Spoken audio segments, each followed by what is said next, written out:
Lakeland Public Television's Common Ground is brought to you by the Minnesota Arts and Cultural Heritage Fund.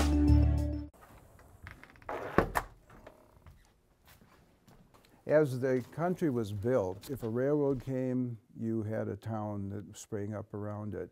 Nisswa is much the same. Nisswa started off named Smiley, and it was named because Ernest P. Smiley incorporated the post office. He applied in the name of Hill's Crossing because Webb Hill is who we consider was our first resident of what we consider Nisswa. There was a Hills Crossing in Minnesota already, so they just named it arbitrarily Smiley and sent it back. The original post office was down about 8 blocks. If you know about railroads, they have to have a certain grade to do things right and to start off. That was on too much of a hill, so that when they stopped there, it was difficult for them to get going again. They'd have to back up as many as a couple of blocks. So when Smiley left town, they moved the depot up to where it is now, and then they renamed the town Nisswa, which of course means 3 in Ojibwe.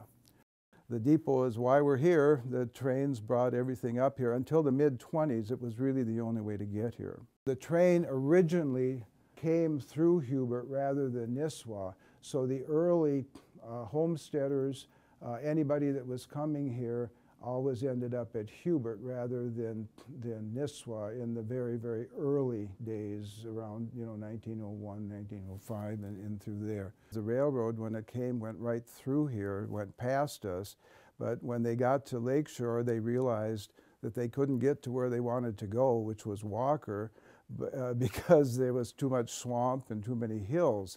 So they ripped up the track after they had just built a 600-foot trestle. That's good planning. And they came back and they turned up from Hubert through Nisswa. So that's why Nisswa became the city that it was.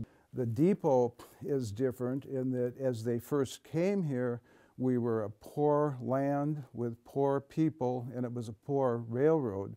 So our depot was built in 5 different segments. They built it when they had the money to do it. And they started out with this little depot, and this is now the waiting room of our depot. This was put up in 1907.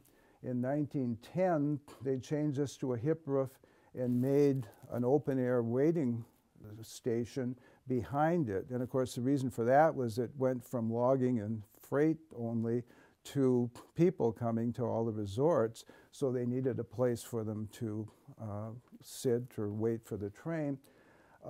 Unfortunately, they didn't have the money, so they just left it open there. That went to 38 feet. Then they needed a baggage room, so they built a baggage room at the end of that and left the middle as a waiting room, open air, and that extended it to roughly 52 feet. Then they needed the ticket office or the agent's office. They went into the middle open section and built him an office.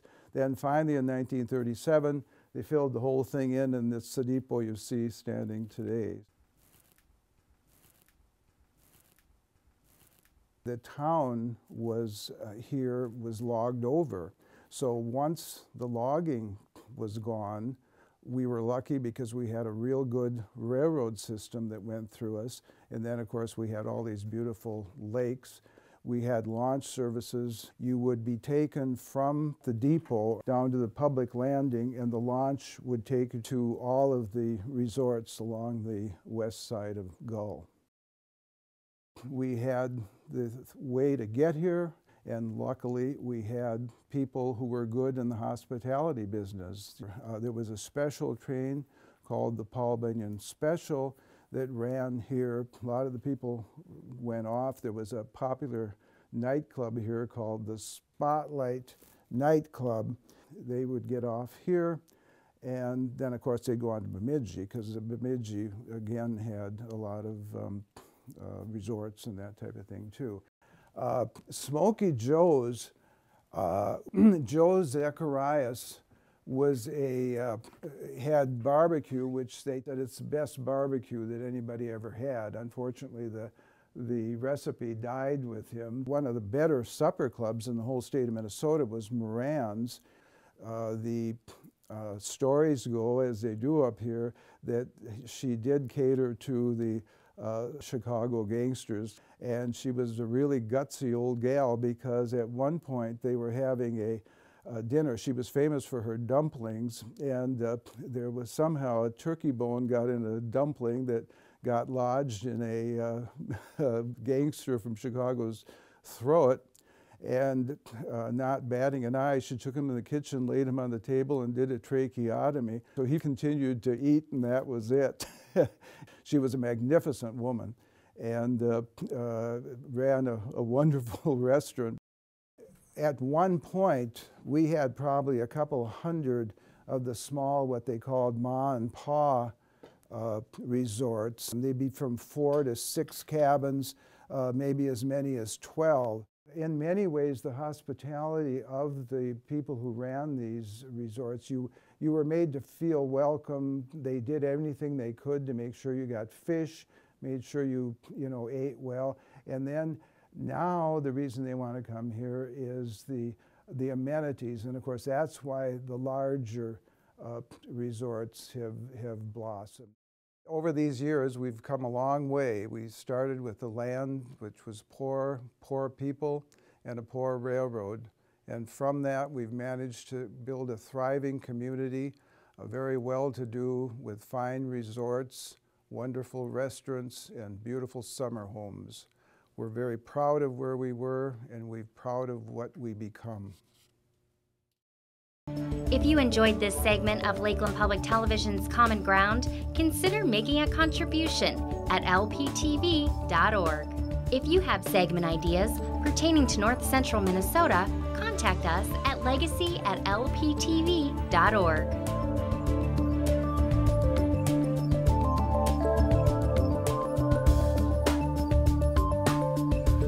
Common Ground is funded by the Minnesota Arts and Cultural Heritage Fund by the vote of the people on November 4th, 2008.